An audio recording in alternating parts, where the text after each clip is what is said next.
episode is brought to you by FanDuel Sportsbook, official sportsbook of Locked On. Make every moment more. Visit FanDuel.com/Locked On to get started today.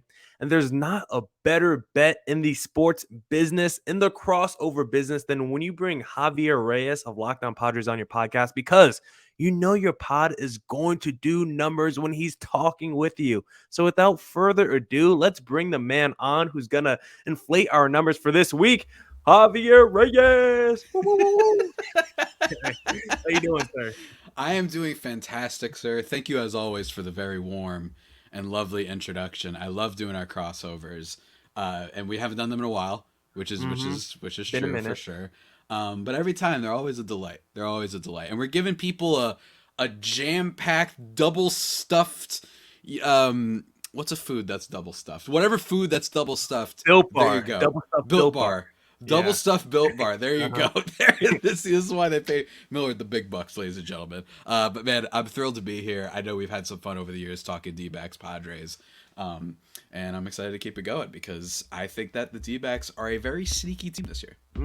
Yeah, we're talking a little bit off the air, and I want to start with the offseason, Javi. But I first must say, just looking ahead to the opening day schedule, it's nice. For the first time since I've hosted the Locked On Diamondbacks podcast, opening day won't be Madison Bumgarner versus San Diego Padres lineup where we make our bet, the D-backs lose, and then I got to do some crazy tweet for the next week on my social account. So very glad to see that the opening schedule doesn't include D-backs versus Padres, because that has killed me the last 3 seasons. Man, it has not just killed you, it's almost murdered you online. I mean, I've won multiple wagers against you, All one of of which has it been all of them? You know what I'm thinking about? Opening day, at least. I'm thinking about like our like fantasy league that I was a part of. Which, That's what I those who own. don't know, those who don't know, I don't know how he does it. This man wins every fantasy league he's in. It's actually incredible. I will never forget. Locked On, just a quick thing. Locked On Fantasy Football League. This man had the second lowest points. I had the second most. I missed the playoffs. He made it and he won. Like, I don't know how he does this, man. He's a wizard. He's a wizard. He's an absolute wizard. Yeah, when it comes to fantasy, I'm absolutely obsessed. And I don't think we've discussed spring training starts this week. We need to hit up that Locked On chat and get a fantasy league going. And it has to be for money. No more just putting your pride on the line. Let's put some wallets on the table, because I'm ready to put my money where my mouth is. Javi, speaking of money, a lot of money was spent this offseason by your San Diego Padres. Specifically, a lot of it was tied up to Xander Bogaerts. I don't even have his contract details on me, but I know he's making $25 a year over the next 10 to 11 years. And for me, as a D-backs fan, the D-backs were heavily linked to Xander Bogaerts as well. I thought we were potentially in the lead, either us or the Red Sox. Mike Hazen has ties to that Red Sox organization. He was there in the front office when they scouted and developed Xander Bogaerts and everything. So I thought he would have been a perfect fit here as shortstop for a season or two, and then you move him over to third base, call up Jordan Lawler. Now you got the left side of your infield, Bogaerts, Jordan Lawler. I would have been so happy. I grew up as a Red Sox fan. Don't tell my D-backs audience that, but I grew up as a Red Sox fan. So Xander Bogaerts leave was going to hurt my heart. But I was like, if he's coming to Arizona, it's all right. But then, not only did he not sign with the D-backs, not only did he leave my childhood team, the Boston Red Sox, he went to the enemy, the San Diego Padres. Javi, I'm not liking the move. I like it for you guys because it's going to be a huge addition. But there it is. There it is. Where are we? 2 minutes into the pod. Slam Diego, baby. For the Ignore the guy over here. Ignore this guy over here. It's actually pretty hilarious looking back at it. He should be in the middle, actually. Yeah. I think look, with the D-backs, and that's one of the first things I wanted to ask you is, don't get me wrong, and I do want to ask you also about like kind of the sneaky little sleeper potential that like you said we were talking about before we started recording of this D-backs team that has, while admittedly taken some hits, considering how bad it was like in 2021 and 2020, they've recovered. You know what I mean? They've healed. They've regenerated just a tad bit. And, you know, Corbin Carroll being kind of like the big leader because of how much of a prospect pedigree he has. But I'm wondering, there's a lot of those teams. There's Baltimore and the D-backs are a little bit similar, where these are these teams that have really exciting young players. They're slowly getting out of the mud that they were in before. But they didn't spend money to get like that anchor for the team, right? Baltimore, I know, has been getting criticized a lot. Shout out Connor Newcomb of Locked On Orioles. Go check that out. Was there, aside from Xander Bogaerts, like, was there a move that you really wish that the D-backs had done to just have that little, it's not Aaron Judge necessarily. It doesn't have to be a guy like that. It doesn't even have to be a guy like Xander. But were there a couple moves where you're like, it would have been nice to just be like, all right, we're just going to get a couple extra good ball players to kind of even this out and at least make us like a fun or a more fun team than just a rebuilding one? I'm not sure. Xander Bogaerts was definitely up there on that list for me just because he's someone that's still like 29, 30 years old. I think he could have fit the timeline. Ketel Marte's like 30. So I would have really enjoyed a Xander Bogaerts. Like some people wanted Dansby Swanson, the former number one pick by the D-backs who was traded, that awful Shelby Miller deal. They wanted him to come back to Arizona. I was like, no. Dansby Swanson was someone that I did not want on a long-term contract. So I was kind of happy with the D-backs if they weren't going to sign Xander Bogaerts. I was kind of happy not spending money on like the Michael Confortos, the Brandon Nimmo's of the world. Like, yeah, it would have been cool maybe to get like, I don't know, a Mitch Haniger who would have been a nice little outfielder, power righty for the D-backs. But I like the moves that they did. Like, I'm more pro just giving your young guys as many opportunities as possible, seeing where their true ceiling lies. Give the Corbin Carrolls of the world as many opportunities as possible. They got a whole bunch of rookies now in rotation.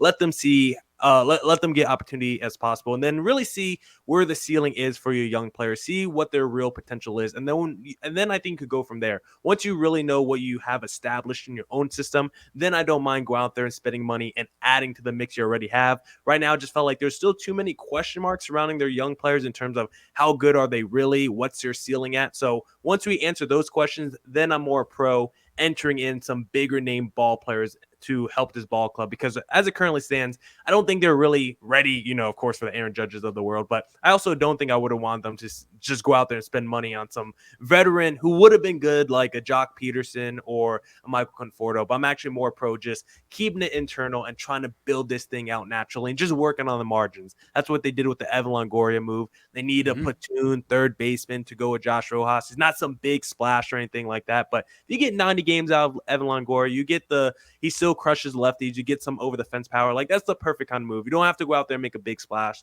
Sometimes those moves around the edges is all you need to improve your team from year to year.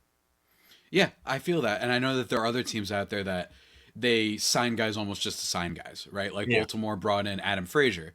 That's not a player that's like you're saying, maybe we want to give what's his face, Merrill Kelly, another year, right? Like, let's just focus on those type of players where there's certainly the verdict is not out of them. I think the verdict is out on a player like an Adam Frazier, right? Like, we kind of know who that is. So I do agree. I think the D-backs were like, all right, well, at least we don't totally know what some of these players are, right? If you brought in your old veteran, yeah, they're probably quote unquote better, but the upside is tantalizing, especially for a team that's in a loaded division like the NL West. So yeah, I mean, it's interesting. And I'm not like mortified of the D-backs, but they have something. This division, except the Rockies, is going to be like really, really good. I think that this is genuinely like, I don't think this is just Padres Dodgers. I really, really don't. I think that even if the D-backs don't finish super strong, I think that may be a factor of being in a tough division, similar to say the AL East, where some teams might look a little bit worse just because Yankees, Red Sox, what's it called, Rays, Blue Jays, like that's pretty rough. You know what I'm saying? So that's kind of my take on the NL West. Well, I know you just did a crossover with Ben. Kind of where I'm planting my flag this year is the Giants are like just such an overrated team. Like, I think they'll be a solid ball club. I think they'll be in like the upper 70s, probably around 500, but I'm not convinced that they're better than the D-backs. And I would maybe take a bet when I do my crossover Ben Caspick, I might have to get a bet going D-backs for Giants, because I've looked at the side by side. Stack up the names on paper, side by side, rotation, lineup, whatever you want, and you're like, dang, this D-backs team straight up might have more talent than this Giants roster, who just lost Carlos Rodon to the New York Yankees, who whiffed on Aaron Judge and their Carlos Correas of the world. And then who did they bring in? I like Haniger. I like him. Conforto, they're all right, but are those game-changing players? Are those moving needle players? I look at the FanDuel odds. The Giants are like plus 2,000 or something to win the division. The D-backs are like plus 4,000. Like, basically, according to FanDuel, the D-backs are like twice as worse as the Giants. I just think that's complete blasphemy, because I'm not in on the Giants this year. They'll probably be solid. They'll be a good ball club, maybe near 500, but are they going to be better than the D-backs? I'm not convinced, Javi. What do you think about the Giants this year? I want to get your take. Ooh, I like that. And shout out to the FanDuel plug. That was good too. That was Yeah. very good. Hey man, that's plus 4,000. I would have to check into Yeah. that. It's probably not Uh, plus 4,000. I'll take but that. still, I mean, for me, it would be like a toss up between these two, because the upside talent I think the D-backs have in terms of the maybe the depth of a rotation, that might be the advantage of the Giants. But also, this is a team last year that had like the worst defense in baseball, so Brand Crawford ain't getting any younger. You know what I'm saying? Like there's players on the team. They also lost Brandon Belt. Granted, he's always hurt, but and Joey Bart has not turned out to be what I think people were excited about him being a few years ago. Now he's just a strikeout machine, which is really really bad. I think he was what was he at 40% last year? Holy God, Laboli.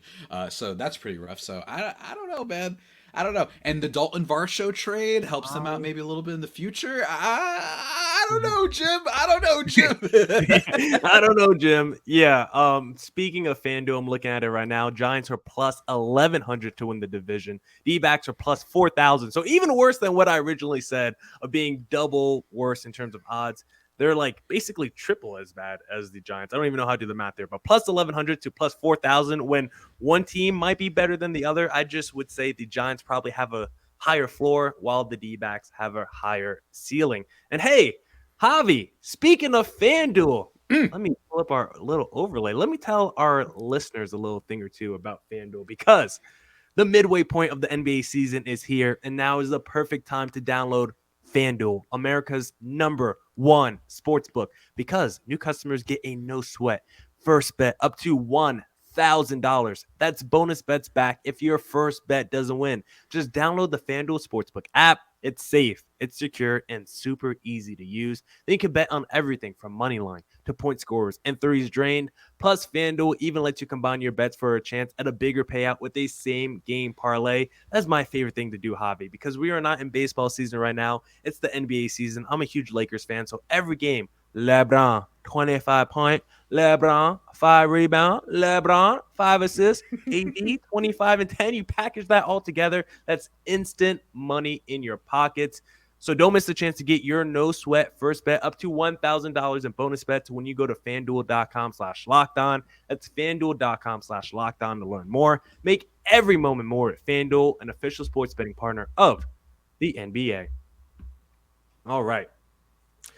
Now, in the first segment, I was trying to get you to talk about Xander Bogaerts, and then you just flipped it back on you with the, oh, okay. I just knocked something over on my desk. That's definitely going to be a big mess to clean up when we're done here, because I just knocked over my bowl with a whole bunch of crumbs from eating pretzels earlier. So that's going to be annoying to clean up when we're done here, Javi. But I wanted to just ask you and get your thoughts on Xander Bogaerts, because I gave you my thoughts on how upset I was when he signed with the Padres. But what was your feeling? Were you like, okay, we got Bogaerts, but man, that contract, buddy, that's pretty long there.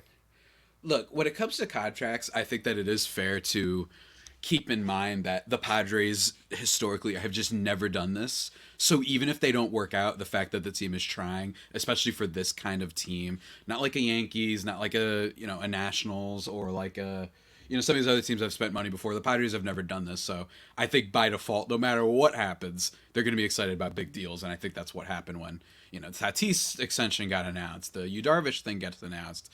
All of that stuff I think is always really fun for them. Here's the thing.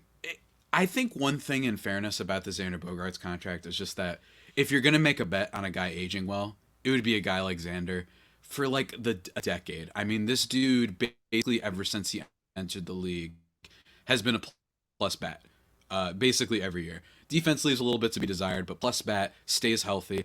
And hey, if he at least can give you a couple of years of this huge 11-year deal where he's providing really great defense, this guy had a 6 WAR last year. If he has the defense, that it takes him into the upper echelon. Not just he's a star because of the consistency, but he becomes a superstar if he also is able to combine that with the defense. He doesn't have to do that every year, but if he does it for a little bit, that'd be great. And in the moment when it happened, it was I'm just like every damn time I'm like, all right, now they're gonna calm down. Every time.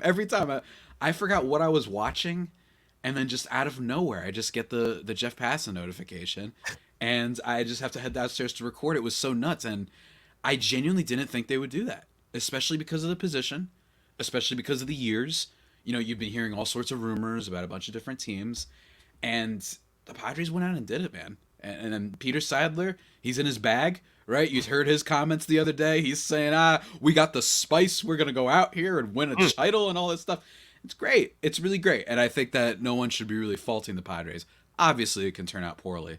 But you know what? There's a lot of other teams that contracts turn out poorly, but they did get a title out of it. So that's kind of my response on that. And again, if you're going to make a bet on someone, he has been consistent as basically any player, with the exception of a Freddie Freeman, a Mike Trout, like those type of guys. Consistency is Xander Bogaerts' name.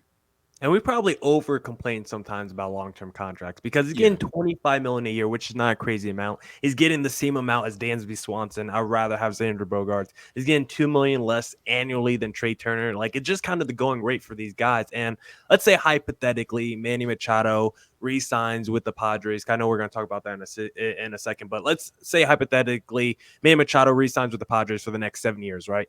Even if that second half of Xander Bogaerts' contract doesn't work out, I want that core four of Tatis, Machado, Soto, and Bogaerts as long as I can in their prime, whether it's 3 years, whether it's 6 years. I want that core together as long as possible, not only because the on-the-field product with those four healthy should be phenomenal, should be able offensively to make you compete for a World Series year in and year out, but also secondly, it's like, as a fan, like, who cares about a decade-long contract? I want to see those four together as long as possible. As a fan, I'm not going to worry about it when Xander Bogaerts is 37 years old. If I'm like a 55-year-old fan, like, this might be the rest of my sports fandomhood. It's just watching those four. I'm not going to worry about what Xander Bogaerts looks like in year 2024 or I guess 2044.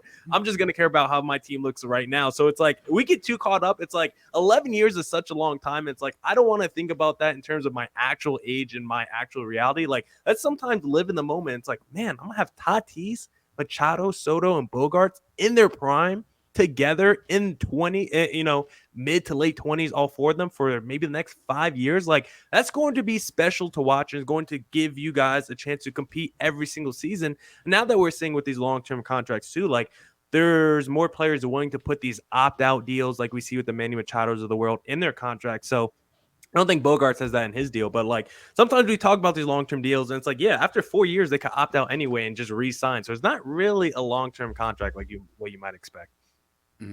I mean, it's just, man, it's like, I really can't emphasize enough. Even the Juan Soto deal, there was like momentum to it, like for weeks. It was still like, I was still wondering like, all right, come on, the Cardinals are going to do this, right? The Dodgers are going to do this, right? Like, some team out there is going to be like, all right, it's Soto, and apparently the Cardinals didn't want to give up Dylan Carlson, so okay. And I like Dylan Carlson for the record, but it's just funny like that was the big. He's all right, yeah, he's all right. That's exactly right. And then with Bogaerts, it was like, I just thought this was a team that was going to build around the edges, and I thought, with everything that happens, they were going to be like, all right, well, we have Tatis, we have Manny, we have Soto, we have three. And they're like, what if we make it four? There's four horsemen of the apocalypse. That's what you need. All right? There's the Fantastic Four. We don't want no three. I mean, there's the Trinity. You've got stuff out there. But for the most part, four horsemen sounds a little bit better, I think. And I'm hoping that it comes through. And, man, Petco Park, that opening day in Petco Park is going to be nuts. Everyone talked about FanFest with Bogaerts. I mean, it's going to be... I mean, we saw after the deadline, when the Soto trade first happened, and the first game that he played, that place was going nuts, and they had the grand slam from Brandon Drury, not on the team anymore. Josh Bell hit a home run too, I'm pretty sure, in that game.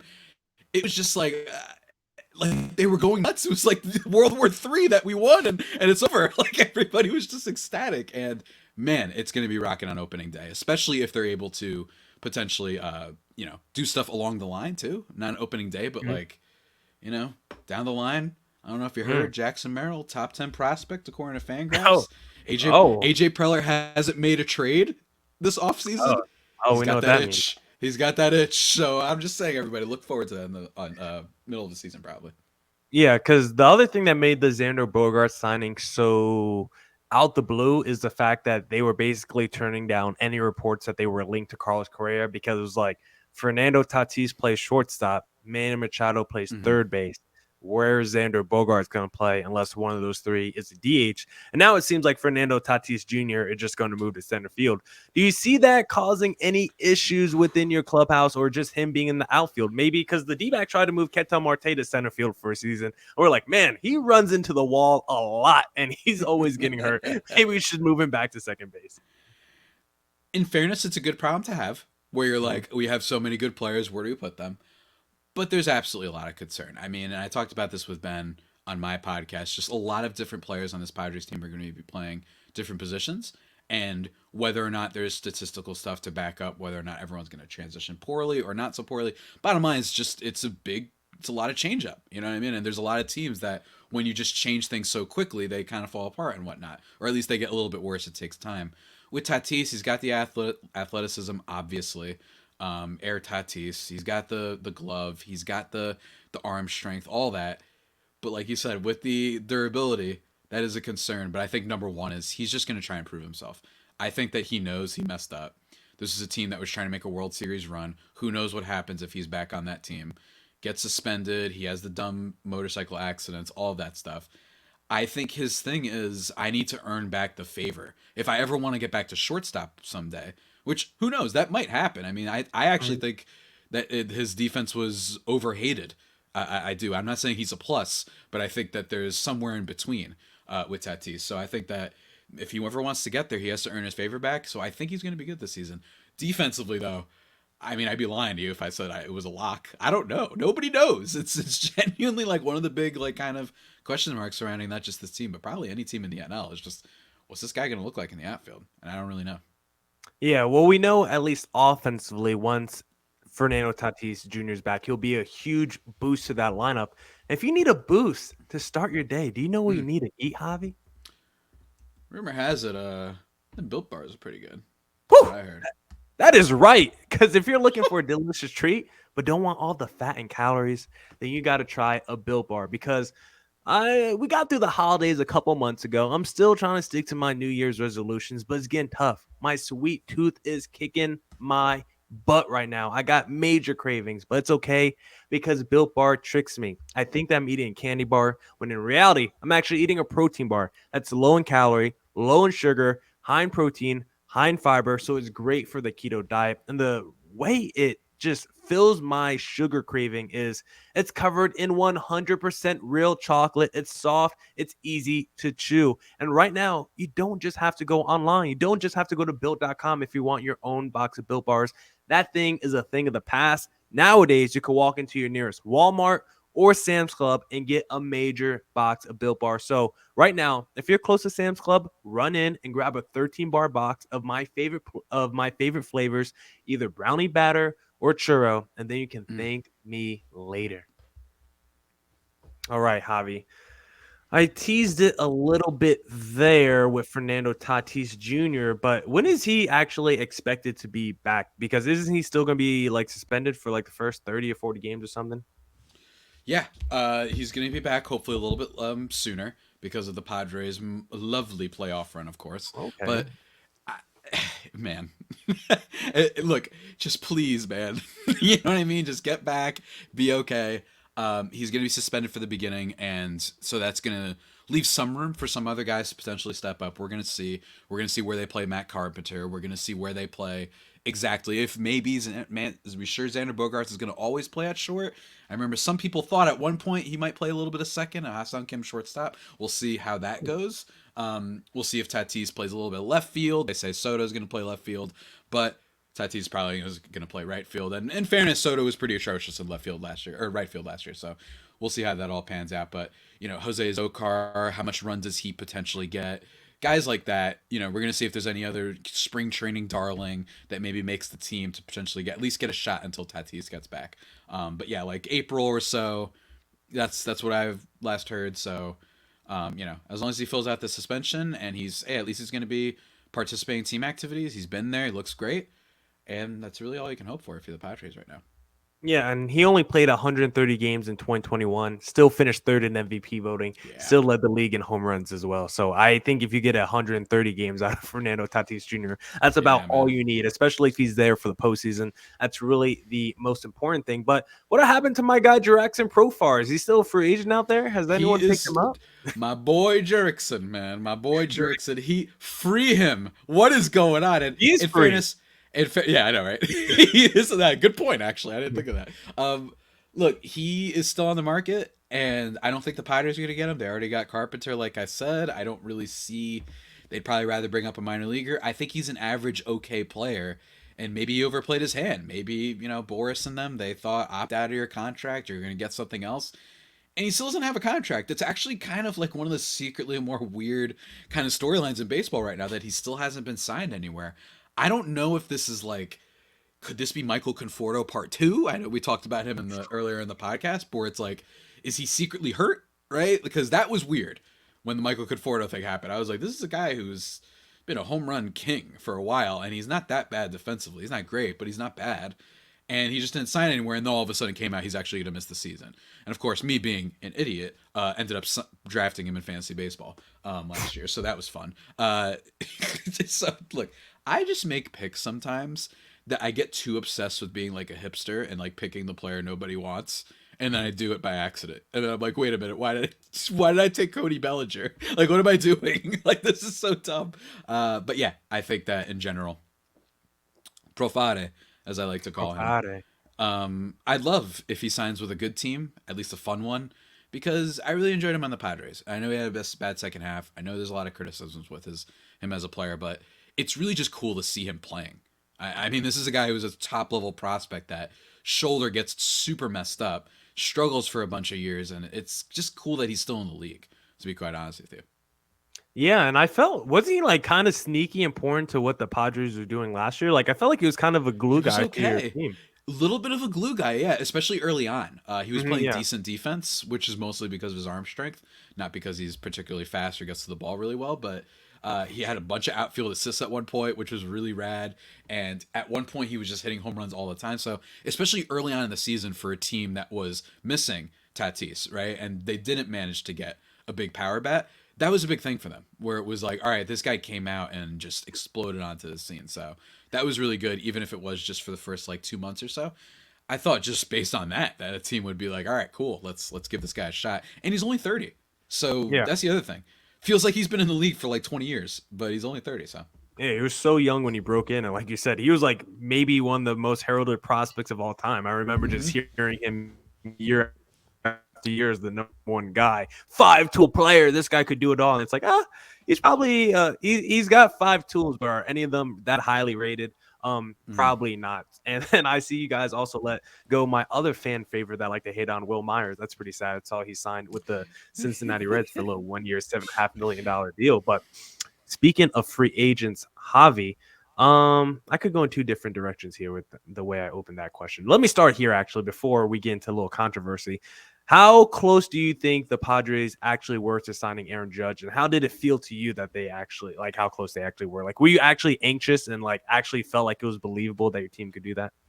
I thought no because I just thought there were other teams that wanted him more. I thought the Yeah. Yankees wanted him more. I thought the Giants wanted him more.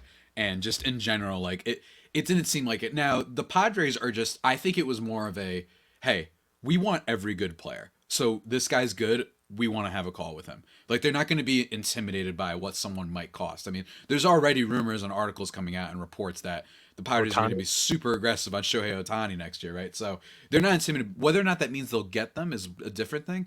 But it's also just cool to see that they're like we're never done, like we're still going. So I want to see how that pans out. But I think the deal was they at first said that they offered him like 4 something crazy, right? Like And 400 or something. yeah, it was like 400 million. That turned out not to be true, but they did speak with him and have some meetings with him, probably around the time maybe when he was visiting San Francisco. So I don't think they were particularly close, but they were laying the groundwork. And hey, there's more that goes into these things. Maybe it was just they wanted to talk to his agent because they see some client down the line and they want to build that relationship. That happens all the time in like the NBA and whatnot, where it's like I remember back in the day, it'd be like Durant is meeting with the Portland Trailblazers. And it's like, no, he's not. His agent is meeting with them, and he's just going to go there to say hi. You know what I'm saying? Like, so that plays a part in this too, is just, cultivating a good culture of being like, hey, we want you here. We just want to say what's up. We would love to have you. Obviously, we have a certain number in mind. You might not take it, but just, establish networking, dare I say. Yeah, and they could have done just to drive up the bidding price on Judge so he doesn't go to San Fran. And if you're talking about Slam Diego, then I think you have to bring Aaron Judge in the mix and have that. Like if you had Soto, Tatis, Machado, Judge as your core four, then yeah, Slam Diego is at a different level at that point. And that would have been absolutely insane. But now, speaking of free agents, Javi, one guy who is looking for a little extension, a little bit more money on his deal and is threatening to opt out at the end of the season. We've been talking all this stuff about the core four, watching it over the next 5 to 6 to 7 to 10 years. But what if this core four is a 1-year wonder? Does that make you nervous at all? I don't know, man. I don't know. This is a good final question, though. This is a good one. I like this one to kind of close things out. Final question? What you mean? Hey, we've been going for a decent amount of time for this episode. Don't worry, folks. You got more of us joking around soon. Yes, that does worry me. I think that with this next year, you will at least have Soto, you will have Bogaerts, you'll have Tatis, but with Manny, there's some questions. I think the problem with Manny is I think they have the advantage of hometown discount, and I don't mean in terms of money. I mean in terms of him wanting to play there. I think he loves lifestyle. It there. Yeah, lifestyle discount. I think that that's true. That means you could skirt by maybe 10 million or something, maybe something like that. But I think more importantly, he'll have the first call. They'll be in contact constantly. It's not going to be, say, what I imagine Corbin Burns feels about the Brewers, where he's like, I ain't going to talk to you guys at all, to be perfectly honest with you. Like, I'm going to talk to the other teams first. If you guys want to pay more than them, that's fine. I'm going to them first. And I think that does mean something. So we'll see how that pans out. But my other thing in terms of how it might not happen is the Mets just paid how much money to Carlos Correa? It didn't go through. They paid a lot of money for Carlos Correa. Manny Machado, probably a better player than Carlos Correa. Mm-hmm. So they're not going to be shy about spending money in that direction. New York Yankees, that's a team that hasn't had a third baseman literally since A-Rod, dare I say, or probably since Chase Headley, which is another Padres connection, right? Which is wild. Yeah. Like, Chase Headley's probably the best third baseman they've had in a while. I could see them also saying, you know what? I'm sick of Steve Cohen. This is our town. You know what I mean? So they're going to try and take it back. So I think if those two teams get involved is when it could become a little bit tricky. And that's when you have to really hope that, all right, hopefully he just really wants to stay here because those guys are ready to pony up for sure. Yeah, and maybe, a team like the Giants who missed out on a whole bunch of big-time free agents this past year, maybe they want to get back in the race and say, hey, let's steal a star from one of our division rivals and add him to our lineup. Maybe the D-backs want to do that, add a Manny Machado to third base. I really doubt that, but I fully expect a lot of teams to be after the Manny Machado services just because he's, of course, a stud major leaguer. But are you at least worried that if he does leave, that maybe the Padres should just think about trading him this season? Do you want to do a Baltimore Orioles and trade him too late instead of too early? Maybe you guys got to start thinking about trading him at the deadline. Nah, man. How dare you? That was insulting. How dare you? I want everyone to send him mean tweets now. How dare you? If everything went awful, obviously, right? Like, that would require a lot of injuries, a lot of poor performances. And unlike the Orioles, the Padres are probably not going to have like the worst defensive team of all time, which was that Orioles team. That was also when Manny was playing short and he wasn't doing all that great there either. So I don't see that happening whatsoever. I think more so it's if they are unable to re-sign him, that makes all the other free agents a lot more interesting. And that makes the possibility, even if slim, of maybe saying, all right, we're going to give this money to Soto, probably more. So they have some like contingency plans, I think, which gives them a little bit of leverage in this potential negotiation process, although I do think that they prefer signing him.